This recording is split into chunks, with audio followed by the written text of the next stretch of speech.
fountains of rich and sweet. Oh, cast thy poor soul at the Savior's feet. Plunge into day and be made complete. Glory to His name. Glory to His name. Glory to His name. There to my heart was the blood applied. Glory to His name. Perform the ordinance, God, that you commanded to. And God, we are here in the respect of thy word. How, King, we bless your name. How, Master, we worship you. How, God, we glorify your Redeemer. And say, Lord, you are worthy of praise and glory and honor. Even Masters, we share the word, be with us. See that will harm you if you be followers of that which is good. But and if you suffer for righteousness' sake, happy are ye, and be not afraid of their terror, neither be troubled. But sanctify the Lord God in your hearts, and be ready always to give an answer to every man that asketh you a reason of the hope that is in you, with meekness and fear. I have good concern that whereas they speak evil of you, as of evildoers, they may be ashamed that falsely accuse your good conversation in Christ. Praise the Lord. For it is better if the will of God be so that you suffer for the well-doing than for evil-doing. For Christ also has once suffered for sins, the just for the unjust, that he might bring us to God, being put to death in the flesh, but quickened by the Spirit. By which also he went and preached unto the spirits in prison, which sometimes were disobedient, when once the suffering of God waited the days of Noah, while the ark was preparing, wherein few, that is 8 souls, were saved by water. Verse 21. The like figure were unto even baptism doth also now save us, not the putting away of the filth of the flesh, but the answer of a good conscience toward God, by the resurrection of Jesus Christ, who is gone into heaven, into the right hand of God, angels and authorities and powers being made subject unto him. Now, tumesikia ni nani anayeweza kufanya you can harm you ikiwa upande wa Mungu. Namsema kwamba tuwe tayari kupeana jibu ya kile ambacho tukiulizwa kwa nini tufanye kufanya. Tuwe tayari kupeana. Kuna wengine ambao mnakuja sasa siku ya leo tumekuja kufanyiwa ubatizo. Kwa nini? Muwe tayari kupeana jibu. Ukimwi hilo swali. Soma kitabu cha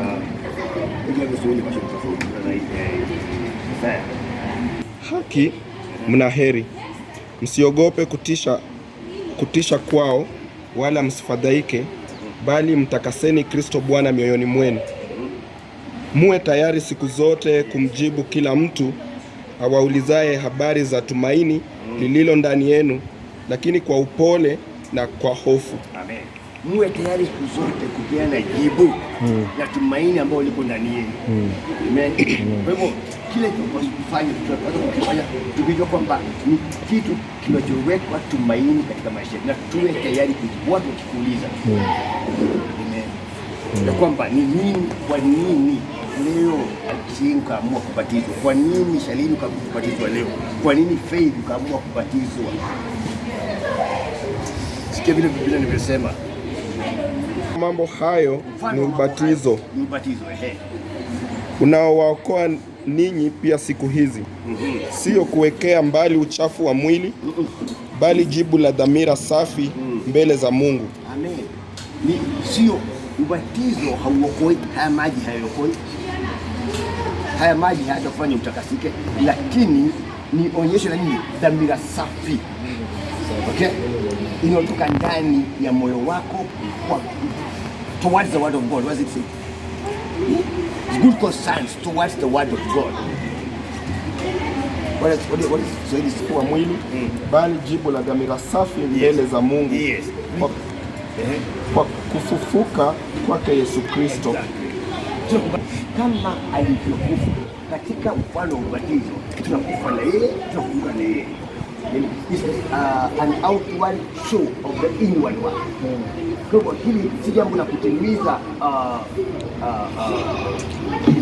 tamaduni fulani, a tradition. Kanisa batisha alitumbukiza maji. Kanisa hapana, ni dhamira ni ndani ya moyo wako. Umeumika unafanya kutokana na kile ambacho moyo wako ndani umesikia. Ndio kwamba unafanya hili kuonyesha kwamba kwa Mungu mwenye sio kwa mwanadamu, kwamba Mungu nimekubali kwamba mimi leo ni mtoto wako, nakufa na wewe, nafufuka na wewe. Ila mimi hii ni kuonyesha kwamba umeonyesha ya kwamba unakubaliana na Mungu katika kufufuka kwake. Na kama dhamira yako iko sawa, katika kusoma katika Mathayo kutoka Galilaya mpaka Yordani, akaja kutoka Galilaya mpaka Yordani kwa Yohana ili abatizwe. Kwa Yohana ili abatizwe. Lakini Yohana alitaka kumzuia. Lakini Yohana akataka kumzuia akisema, mimi nahitaji kubatizwa na wewe, nawe waja kwangu. Naye waja kwangu. Ona, Yohana anakuja mbele nyuma yangu, ni yule aliyekuwa mbele yangu. Na sistahili hata kufanya nini? To unloose what? The shoes. Kufungua kamba ya viatu vyake. Okay? Lakini Yesu anapokuja, Yesu anasema hapana. Na kweli Yesu hapo na Yesu hapo na dhambi. Yesu sinless. Yeye hapo haja kubatizwa. Ndiye hivyo na yeye msalabani na angetoka dhabihu na ingekubalika kwa sababu yeye hapo na dhambi. Okay? Lakini kwa nini abatizwe? Okay? Yeye akasema nisome mstari wa 5. Yesu akajibu akamwambia, kubali hivi sasa. Kubali hivi sasa. Kwa kuwa ndivyo itupasavyo kuitimiza haki yote. Itupasavyo kuitimiza haki yote. Amen. Umesikia?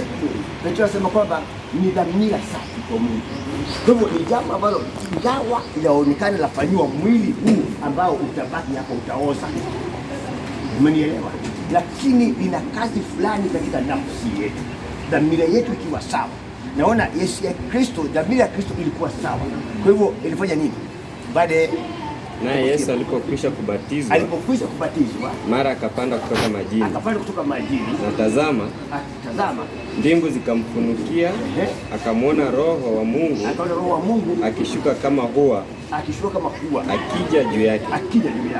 Kwa sababu dhamira yake ilikuwa safi. Siku ile alipobatizwa, Roho wa Mungu akafanya nini? Akashuka. Amen. Kwa sababu dhamira ilikuwa safi. Hata leo unaingia kwenye maji, unaweza toka kama umepatwa. Si lazima tuwekelee mikono. Unaweza kufanywa kazi pale kwenye maji. Inategemea dhamira yako namna gani. So we must have a clear conscience towards God. Ya kwamba kabisa ni uamuzi tumefanya kutoka ndani ya mioyo yetu. Tumeona hapa tunabatiza watu, Mungu anajaza tu mtakatifu wakiwa kwenye maji. Okay? But it's because of the conscience. What is in us? What is in you? Tunasema sana. Kwa hivyo tunapoingia kwenye maji, tunajua kwamba tunaenda kutimiza kile kitu ambacho kiko ndani ya mioyo yetu. Si jambo la kusukumiwa na mtu. Si jambo la kushurutishwa na mtu. Ni jambo la wewe mwenyewe kujiamulia ulifanya kwa sababu you want to be one with God. Unataka umoja na Mungu. Na ukifanya hivyo, naye Mungu huwa anakuja kuunga mkono kile ambacho umetenda. Katika kule kuunga mkono, atakuja kwa watu. Baba, katika jina la Yesu Kristo, tunasema ni asante Mfalme. Wewe Mungu unayetujali, unayetuelewa, unayetutambua, Mungu wa ajabu, Mungu wa kipekee, jina lako lipewe sifa na liinuliwe. Tunakwenda kufanya jambo ambalo tulitaka kulifanya, tukabidhi kwa mwako. Kazi yote Jehova ikatendeke kwa wema na utukufu wa jina lako. Katika jina la Yesu Mkombozi tunaomba na kuamini.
Baba wetu wa mbinguni, ni asante Bwana kwa siku nyingine umetukirimia, na Bwana ni asante kwa baraka ya nafsi mwingine ambayo Bwana umetubariki nayo. Asante Baba wetu, maana ni watoto wetu ambao tuliwazaa na tukawalea.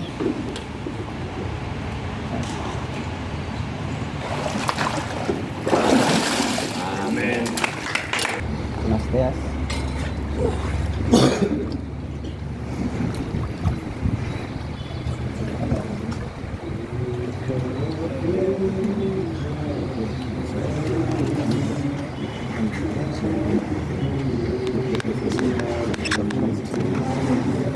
Akujaze na Roho yake Mtakatifu.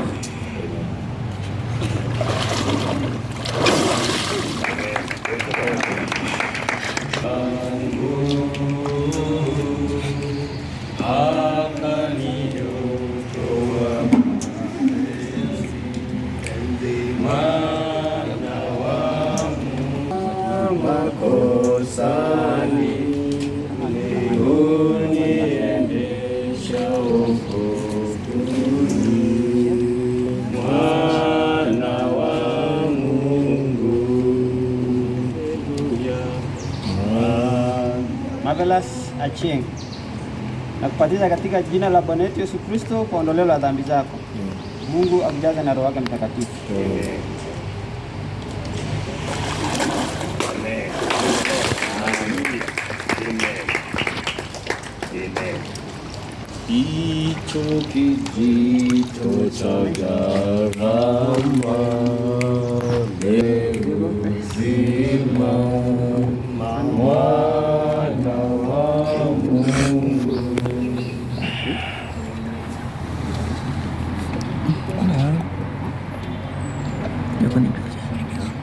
Sijasoma yako mzuri yako ni wapi?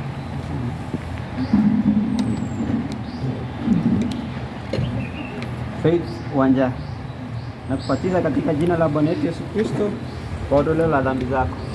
Mungu akujaze na Roho yake Mtakatifu.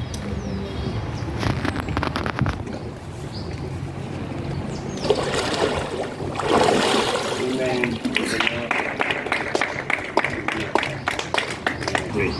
Father, in the name of Jesus, we God adore and appreciate your mighty name. King of kings, Lord of lords, you are God who honored thy word.